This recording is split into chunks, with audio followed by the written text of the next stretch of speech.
দুনিয়ার বুকে তিনটি আমল আছে। এই তিনটি আমল যদি কেউ করে তাহলে যে জায়গায় বসে করবে ওই জায়গা থেকে ওঠার আগেই আল্লাহ তার সব গুনাহ মাফ করে দিবে। এই তিনটা আমল আমাদের জানার দরকার আছে না নাই? বিশ্বনবী সাল্লাল্লাহু আলাইহি ওয়াসাল্লাম তিনটি স্পেশাল আমল আমাদেরকে দিয়েছেন। এক নম্বর, যখনই সময় পাবেন প্রিয় নবীর উপর দুরূদ পড়বেন। সুবহানাল্লাহ কোন? বিশ্বনবী সাল্লাল্লাহু আলাইহি ওয়াসাল্লামের উপর যখন আপনি দুরূদটা পড়বেন সাথে সাথে আপনার 10টা গুনাহ মাফ করে দিবেন কে? এজন্য আল্লাহ বলেন, শোনো, মা কানা মুহাম্মাদুন আবা আহাদিম মির রিজালিকুম ওয়ালাকিন রাসূলুল্লাহি ওয়া খাতামান নাবিয়্যিন ওয়া কানা আল্লাহু বিকুল্লি শাইইন আলিমা। ও দুনিয়ার মানুষেরা, আমি আমার নবী মুহাম্মদ সাল্লাল্লাহু আলাইহি ওয়াসাল্লামকে সবার শেষে প্রেরণ করেছি। তিনি খাতামুন নাবিয়্যিন। তারপরে পৃথিবীতে কোনো নবী আসে নাই, আসবেও না। তিনি আসার মাধ্যমে নবুয়তের দরওয়াজা আমি বন্ধ করে দিয়েছি। তিনি তোমাদের মধ্য থেকে কোনো পুরুষের পিতা নন। তার একটাই পার্সোনালিটি, সেটাই হলো তিনি আমার প্রিয় রসুল। কোন সুবহানাল্লাহ। তিনি আমার প্রিয় রসুল। আল্লাহ বলছেন, আবার আল্লাহ বললেন, ওয়ামা আরসালনাকা ইল্লা রাহমাতাল লিল আলামিন। তিনি শুধু রসুল না, আমি আল্লাহ পাক যত জগতের জন্য রব, আমার নবী তত জগতের জন্য রহমত। সুবহানাল্লাহ। এজন্য মুসলিমের বর্ণনায় বিশ্বনবী বলেন, عن أبي هريرة رضي الله عنه قال رسول الله صلى الله عليه وسلم من صلى علي واحدة صلى الله عليه عشرا। একটি মাত্র একবার যদি নবীর উপর প্রেম ভালোবাসা নিয়ে দরুদ পড়ো ওই জায়গার ভিতরেই তোমার উপর 10খানা রহমত আল্লাহ নাজিল করে দিবে। আবার বিশ্বনবী বলেন, 10খানা রহমত নাজিল হওয়ার পর আমলনামা থেকে গনে গনে 10টা গুনাহ মাফ হবে। ওয়ারফিআত লাহু 10 দারাজাত, 10 রকমের মর্যাদা আল্লাহ তোমার বাড়ায় দিবে। সুবহানাল্লাহ। নবীর উপর দুরূদ পড়লে মর্যাদা বাড়ে। নবীর উপর দুরূদ পড়লে আমলনামা থেকে গুনাহ ঝরে পড়ে। নবীর উপর দুরূদ পড়লে আপনার বিপদ দূর হয়ে যায়। নবীর উপর দুরূদ পড়লে দুর্ভিক্ষের মতো বিপদ আল্লাহ দূর করে দিবে। সুবহানাল্লাহ। ইবনে মাসউদ রাদিয়াল্লাহু আনহু তিনি বলেন, বিশ্বনবীর দরবারে সাহাবাই কেরাম বসা, জানতে চাইলেন, ইয়া রাসূলুল্লাহ, হৃদয়ে আমাদের খুব কষ্ট। সেটা হলো আজকে আপনাকে আমরা সরাসরি দেখতে পাচ্ছি। আনাস রাদিয়াল্লাহু আনহু তিনি বলছেন, কানা আহসানুন নাসি খুলুকান, আমি তামাম পৃথিবীর ভিতরে আহসানান নাস ওয়া আজওয়াদান নাস ওয়া আশজাআন নাস, তামাম পৃথিবীর ভিতরে সবচাইতে আহসান, উত্তম, মহামানব যাকে আমি পেয়েছি তিনি হলেন আমাদের নবী মুহাম্মদুর রাসূলুল্লাহ। আনাস বিন মালিক বলছেন রাদিয়াল্লাহু আন, যে আমি যখন মুহাম্মদ সাল্লাল্লাহু আলাইহি ওয়াসাল্লামের সাথে সর্বপ্রথম যখন মুসাফা করলাম, আমার জীবনের সর্বপ্রথম মুসাফা যখন করলাম, আমার মনে হলো আমি আমার প্রিয় নবীর হাতটা ধরি নাই, আমার মনে হলো আমি যেন 8 জান্নাতকে ধরে ফেলেছি। নবীর হাতটা এত কোমল ছিল, এত নরম ছিল, এত জান্নাতময় হাত ছিল। আল্লাহু আকবার। এই জন্য সময় পেলে দুরূদ পড়বেন প্রিয় নবীর উপর। উপমহাদেশের একজন বিশ্ববিখ্যাত আল্লাহর ওয়ালি শেখ নেসারউদ্দিন আহমদ রহমাতুল্লাহ, তিনি যখন বাংলার জমিনে দ্বীনের দাওয়াত নিয়ে আসলেন, ভারত থেকে একজন মুহাদ্দিস, তার হৃদয়ের মধ্যে প্রশ্ন জাগলো, নবীজির নাম শুনেছি, নবীজিকে দেখা দরকার। সুবহানাল্লাহ কোন? প্রিয় নবীকে শুনেছি কিন্তু প্রিয় নবীকে দেখি নাই, প্রিয় নবীকে দেখলে আমার কলিজা ঠান্ডা হয়ে যাবে। এই জন্য তিনি গেলেন ভারতের ফুরফুরার আবু বকর সিদ্দিক আল কুরাইশি রহমাতুল্লাহর দরবারে। গিয়া বললেন, হুজুর, আমি একজন মুহাদ্দিস মানুষ, শামাইলে তিরমিজি পড়েছি, নবীজির জীবনী পড়েছি, কিন্তু নবীকে এখনও দেখি নাই। আপনি আমাকে এমন একটা আমল দেন যে আমলটা করলে যেন নবীজির সঙ্গে দেখা হয়ে যায়। আবু বকর সিদ্দিক রহমাতুল্লাহ বললেন, আমি আপনাকে বাংলাদেশের একটা ঠিকানা দিচ্ছি, বাংলাদেশে চলে যান। শেখ নেসারউদ্দিন নামের একজন আমার ভক্ত আছে, আমার অনুসারী, তার কাছে যাবেন, গিয়ে বলবেন ফুরফুরার আবু বকর সিদ্দিক পাঠাইছে, আর কিছু বলতে হবে না। ওই আলেম তিনি বাংলাদেশ সফর করলেন, মুসান্নফ লিখছেন। মুহাদ্দিস আসার পরে বাংলাদেশের সারসিনা তিনি ভ্রমণ করলেন, ওখানে গিয়ে দেখলেন হুজুর ওখানে নাই। তো কোথায় আছে? বলে বরিশালের একটা জায়গায় তিনি কোরআনের মাহফিল করার জন্য গিয়েছে, 2 মাস আগে তিনি আর তার বাড়িতে ফিরবেন না। তাহলে সফরকালীন সময়ে হুজুরের সঙ্গে দেখা করতে হলে মাহফিলেই যেতে হবে। ওই মুহাদ্দিস খবর শুনে মাহফিল পর্যন্ত গেলেন, গিয়ে বললেন হুজুর আমি তো অমুক জায়গা থেকে এসেছি। হুজুর বললেন, তো আপনি তো আমার ওস্তাদের এলাকা থেকে এসেছেন, আপনাকে আমি সম্মান সুযোগ জায়গা দিলাম, আপনি এখানে থাকেন, তবে আমার সাথে কথা বলতে হলে মাহফিলের সফর শেষ হবার পর কথা বলবেন, এর আগে না। তো এভাবে করে কাটতে কাটতে তার সঙ্গে সময় কাটলো 40টা দিন। 40 দিনের ভিতরে মনের কথা বলতে পারেন না।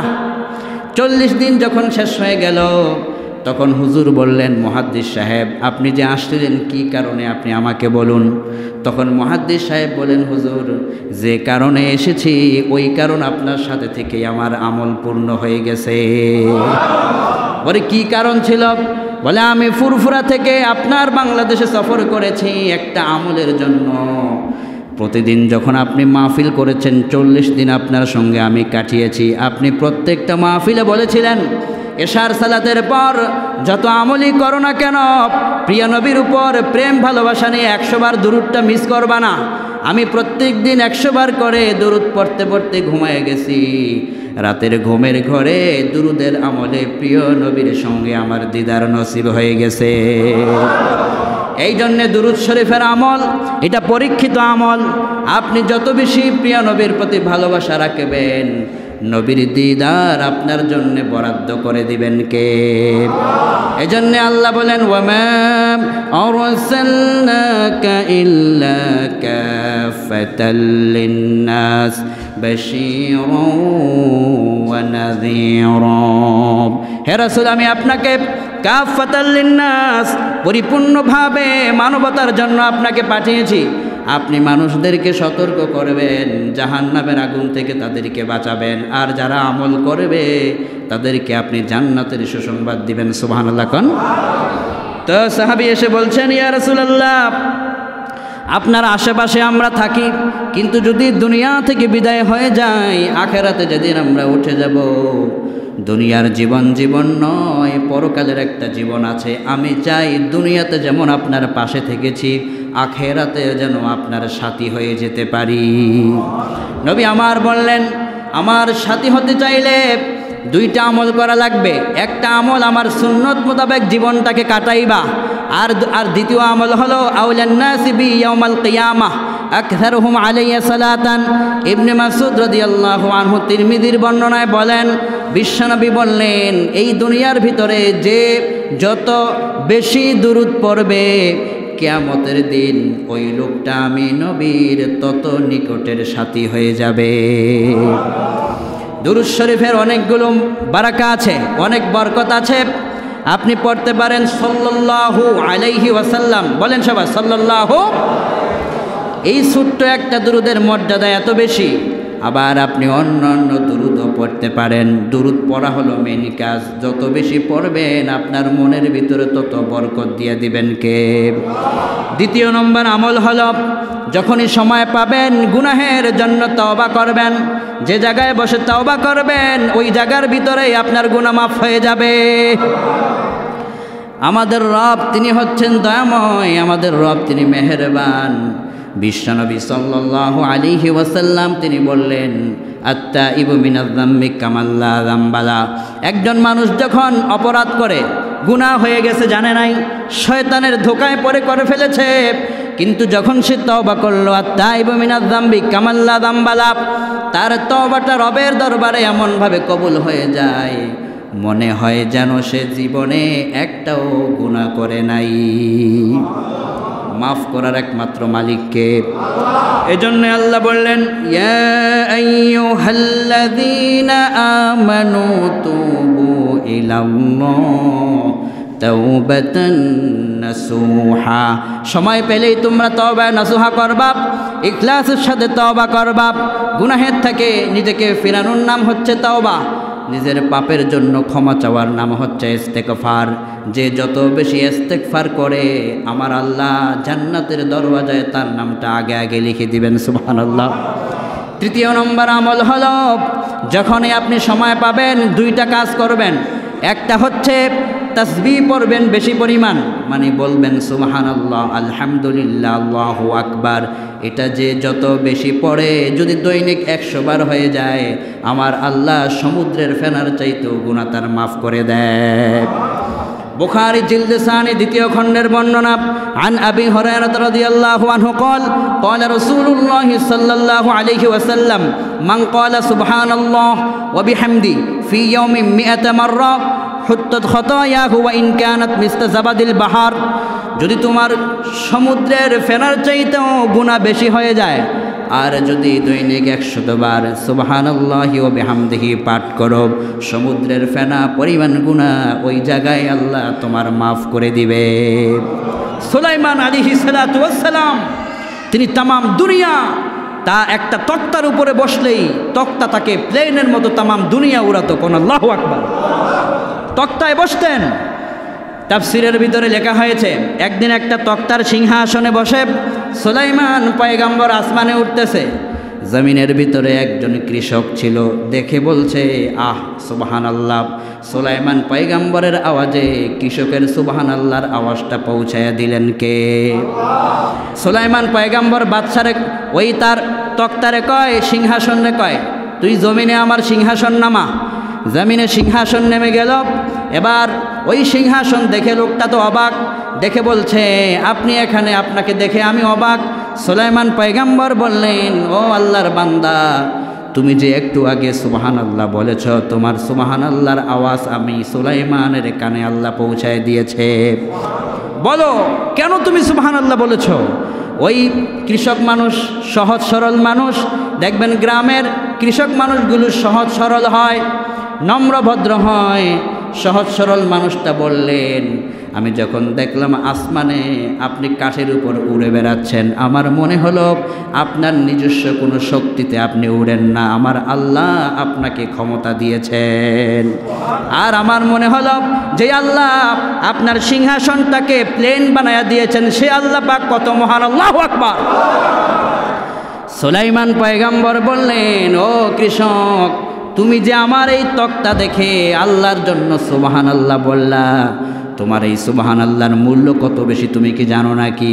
তোমার সুবহানাল্লাহর মূল্য যদি একটা পাল্লায় দেওয়া হয়, আমি সুলাইমানের তামাম পৃথিবীর রাজত্ব যদি অপর পাল্লায় দেওয়া হয়, তোমার একটা বার সুবহানাল্লাহর ওজন তামাম পৃথিবীর রাজত্বের চাইতে ভারী হয়ে যাবে। এজন্য যখনই সময় পাবেন সুবহানাল্লাহ, সুবহানাল্লাহ, সুবহানাল্লাহ বললে আপনার আমলনামার নেক তামাম পৃথিবী পরিমাণ হয়ে যাবে। আল্লাহু আকবার। এই জন্য দৈনিক 100 বার পড়বেন সুবহানাল্লাহি ওয়া বিহামদিহি, সুবহানাল্লাহি ওয়া বিহামদিহি।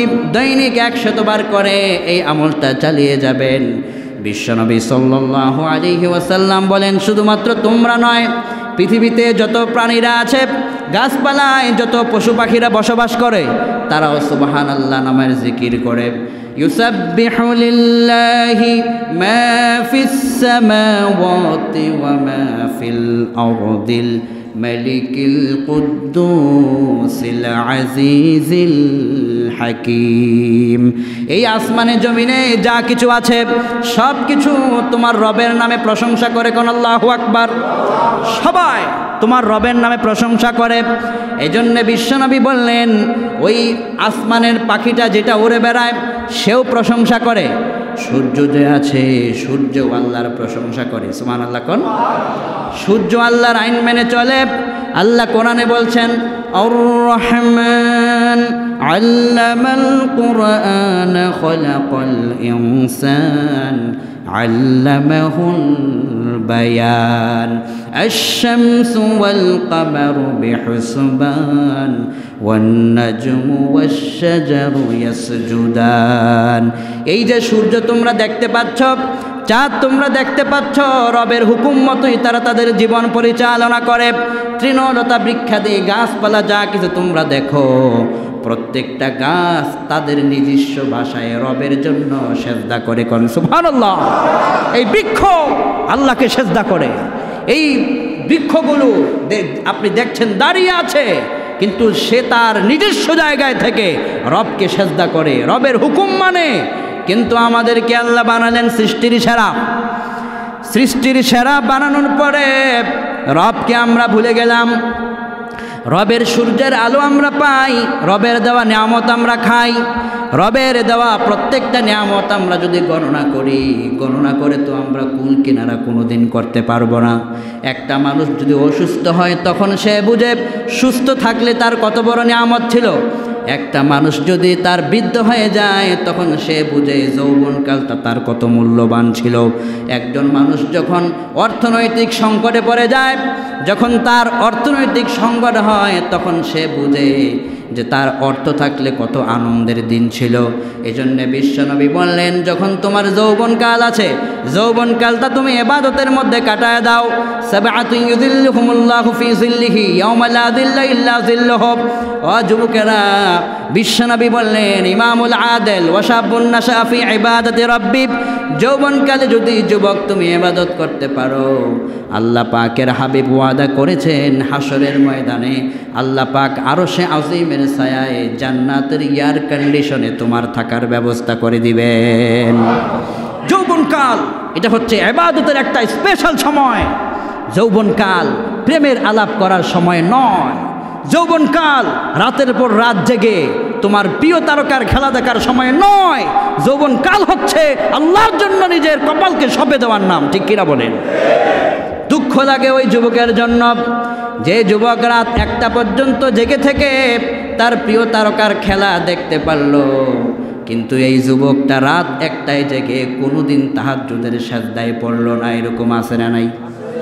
তাহাজ্জুদে পড়তে পারল না, তাহাজ্জুদে সাজদা করতে পারলে না, রাত জাগতে পারলে না, কিন্তু তোমার খেলার জন্য ঠিকই তুমি রাত জাগতে পারলা। তাহলে তো বোঝা গেল যে তুমি তোমার রবের চাইতে তোমার খেলাকে বেশি গুরুত্ব দিলা। আস্তাগফিরুল্লাহল আযীম। এটা তো ঈমানের প্রশ্ন। কোনোদিন যেন যুবক এটা আমাদের না হয়। বিশ্বনবী একটা ভয়ঙ্কর হাদিস বর্ণনা করেছেন। হাদিসটা যদি আমরা পড়ি আমাদের হৃদয়টা তখন কেঁপে ওঠে। আল্লাহর হাবিব সাল্লাল্লাহু আলাইহি ওয়াসাল্লাম বললেন, কিয়ামতের ময়দানে এমন একটা মুহূর্ত আসবে, আমার উম্মতগুলো জাহান্নামের আগুনের মধ্যে দা দা করে জ্বলবে।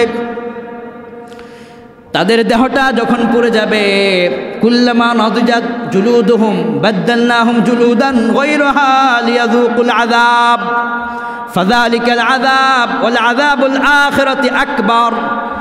আযাব তাদেরকে প্রথমে হালকা করার পরেও আল্লাহ বলবেন, এই আযাবে চলবে না, আযাব বাড়াও, আগুনের উত্তপ্ততা বাড়াও, তাদের আযাবটাকে বেশি পরিমাণ বাড়ায় দাও। ইউদাআফ লাহুল আযাব ইয়াউমাল কিয়ামাহ। আযাবটা তাদের দ্বিগুণ হয়ে যাবে, ভয়ঙ্কর কঠিন হয়ে যাবে। বিশ্বনবী বললেন, এমন একটা মুহূর্ত আসবে আযাব তাদের দ্বিগুণ হয়ে যাবে, আযাব তাদেরকে গ্রেপ্তার করবে। এমন সময় আল্লাহ বলবেন, এই আযাবে চলবে না, নতুন একটা আযাব দাও। ফেরেশতারা, আযাবের ফেরেশতারা বলবেন, নতুন আরেকটা কি দেব? আল্লাহ বলবেন, নতুন আরেকটা আযাব, সেটা হচ্ছে ভয়ঙ্কর ভয়ঙ্কর সাপ তাদের পিছনে লাগায় দাও। নাউযুবিল্লাহ। কোন দুনিয়ায় যদি রাস্তা দিয়ে কখনো আপনি হেঁটেছেন, কোনো একটা যদি ভয়ঙ্কর সাপ আপনাকে ছোপ মারে, আপনি হয়তো সাপটাকে মারবেন, না হলে আপনি দৌড় মারবেন ভয়ে। দুনিয়ার সামান্য একটা সাপ, এটা তো সামান্য সাপ। বিশ্বনবী বললেন, জাহান্নামের সাপ হবে দুনিয়ার একটা ভয়ঙ্কর ওটের চাইতেও বড়। কোন আল্লাহু আকবার। একটা সাপ যদি উটের চাইতে বেশি ভয়ঙ্কর হয়, ওই সাপটা যখন তোমাকে সোপর মারবে কতটুকুন কষ্ট তুমি পাবে সেটাও নবীজি বলেছেন।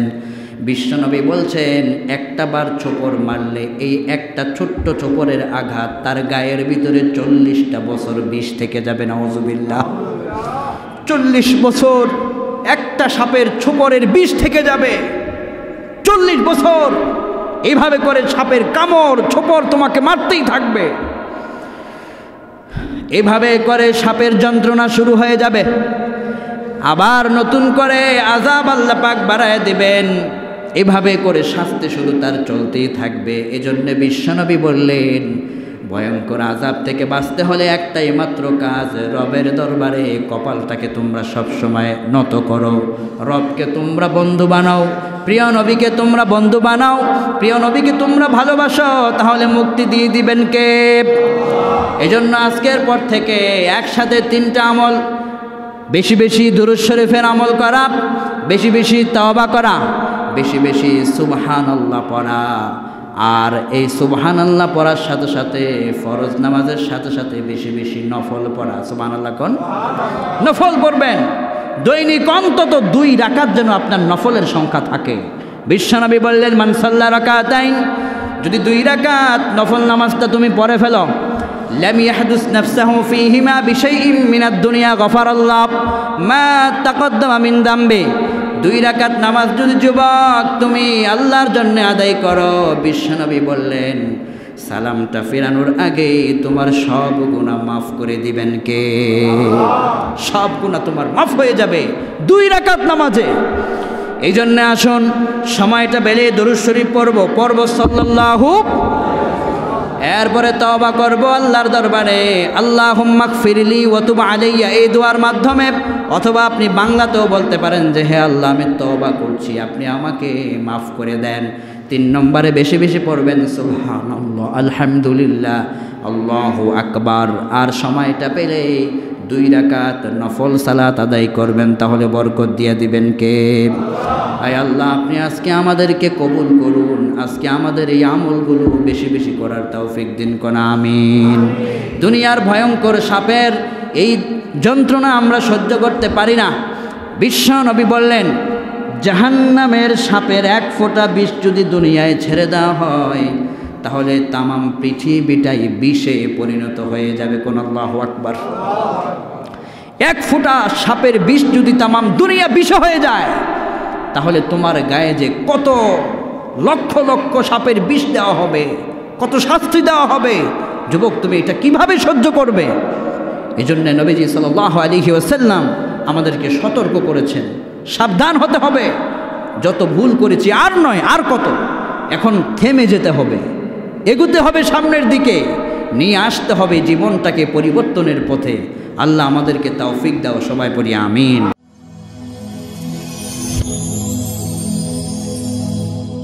Rose TV 24. Enjoy by listening to the Holy Quran.